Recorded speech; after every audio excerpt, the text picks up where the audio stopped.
சட்டமன்ற அறிவிப்புக்காக எண்ணிக்கையை கூட்டி கூட்டி அறிவித்து விட்டு அதையெல்லாம் எங்களை கேன்சல் பண்ணக்கூடிய இடத்துக்கு தள்ளி விடாம என்ன செய்ய முடியுமோ நிதிநிலையை கருத்தில் கொண்டு அதை தெளிவாக அறிவித்திருக்கிறோம்.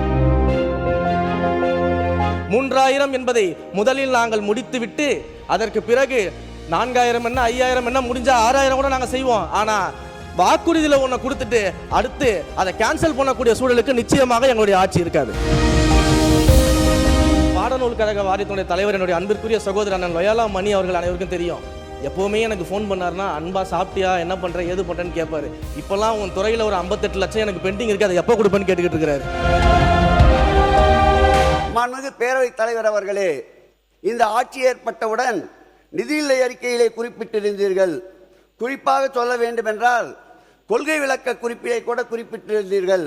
பக்கம் 281 3000 கோயில்களுக்கு திருக்குடம் முழுக்கு என்று. ஆம், திராவிட மாடல் ஆட்சி ஏற்பட்ட பிறகு இதுவரையில் 4641 திருக்கோயில்கள் தேர்தல் அறிவிப்புக்கு முன்பு வரையில் குடமுழுக்கு நடத்தினோம். நீங்கள் குறிப்பிட்டிருக்கின்ற இந்த கொள்கை விளக்க குறிப்பில் 281 கோயிலுக்கு குடமுழுக்கு நடத்தினோம் என்று கூறியிருக்கின்றீர்கள்.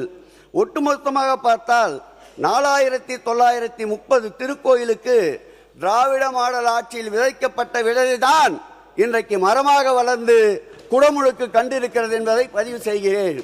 இதிலும் ஒரு பின்னடைவு.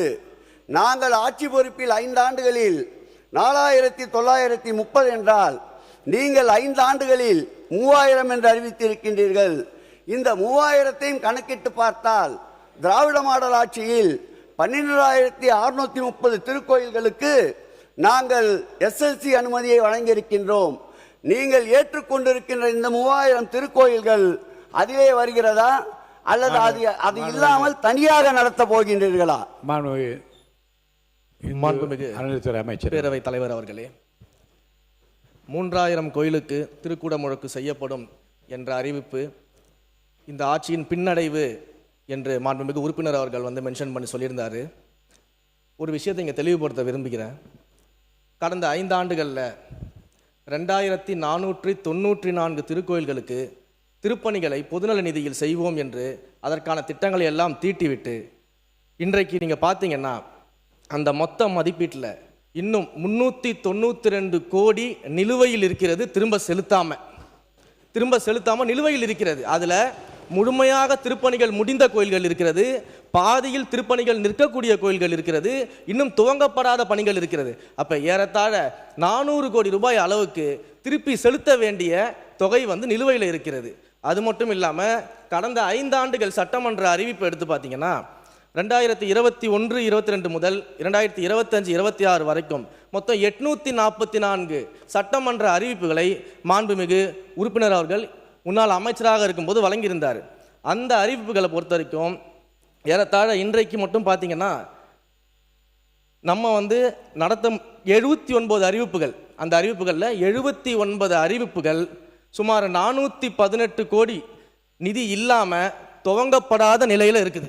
அப்போ வெறும் சட்டமன்ற அறிவிப்புக்காக எண்ணிக்கையை கூட்டி கூட்டி அறிவித்து விட்டு அதையெல்லாம் எங்களை கேன்சல் பண்ணக்கூடிய இடத்துக்கு தள்ளி விடாம என்ன செய்ய முடியுமோ நிதிநிலையை கருத்தில் கொண்டு அதை தெளிவாக அறிவித்திருக்கிறோம்.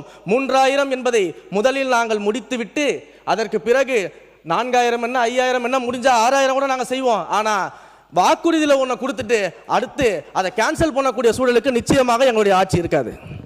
மாண்புமிகு உறுப்பினர் பி.கே. சேகர் பாபு அவர்கள். நான் லாவாணி பாட விரும்பவில்லை. நீங்கள் அறிவித்த அறிவிப்பில் தெளிவாக சொல்லியிருக்கீர்கள் 5 ஆண்டுகளில் 3000 கோயில்களில் நாங்கள் திருப்பணி செய்வோம் என்று. அதைத்தான் நான் சுட்டி காட்டினேன். நீங்கள் ரத்து செய்ய பணிகள் அனைத்தும் மக்கள் நல பணிகளுக்காக இந்த ஆட்சியிலே விடப்பட்ட டெண்டர்கள். அதை பற்றி எங்களுக்கு கவலை இல்லை, அதை மக்கள் பார்த்து கொண்டிருக்கின்றார்கள். மாண்புமிகு பேரவைத் தலைவர் அவர்களே, இந்த ஆட்சியில்தான் அமைச்சர் கடந்த முறை சட்டமன்றத்திலேயே நான் சொன்னேன், 500 பேர் கூட வராத இடத்திற்கு எதுக்கு மல்டி லெவல் கார் பார்க்கிங், அதை மக்களே கேட்கலன்னு சொன்னேன். அது போன்ற திட்டங்களை தான் நம்ம இன்றைக்கு இன்னும் ஆரம்பிக்காத நிலையில் இருக்கும்போது நம்ம அதை கேன்சல் பண்ணியிருக்கோமே தவிர்த்து மக்களுக்கு பயன்படக்கூடிய திட்டங்களை நம்ம எங்கேயுமே கேன்சல் பண்ணலை. அதோட இன்னொன்னையும் சொல்கிறேன், எந்த அளவிற்கு எந்த அளவிற்கு இன்னும் நிதி சுமையில் இருக்கும்போது பணம் திரும்ப வர வேண்டியது இருக்குன்னா, நகைச்சுவையாக ஒரு விஷயத்தை சொல்கிறேன். நம்முடைய பாடநூல் கழக வாரியத்தினுடைய தலைவர், என்னுடைய அன்பிற்குரிய சகோதரர் அண்ணன் லொயாலா மணி அவர்கள் அனைவருக்கும் தெரியும். எப்போவுமே எனக்கு ஃபோன் பண்ணார்னா, அன்பா சாப்பிட்டியா, என்ன பண்ணுற, ஏது பண்ணுறேன்னு கேட்பார். இப்போல்லாம் உன் துறையில் ஒரு 58 லட்சம் எனக்கு பெண்டிங் இருக்குது, அதை எப்போ கொடுப்பேன்னு கேட்டுக்கிட்டு இருக்கிறாரு. அந்த அளவிற்கு நிறைய இடங்களில் திருப்பி தர வேண்டிய பணத்தொகை இருப்பதனால தான் நாம் இந்த நிதி நிலைமையை கருத்தில் கொண்டு நம்ம அந்த 5 வருஷத்துக்கான திட்டங்களை எண்ணிக்கையை நம்ம சொல்லியிருக்கிறோம். இதை இந்த இடத்துல நான் தெளிவுபடுத்த விரும்புகிறேன்.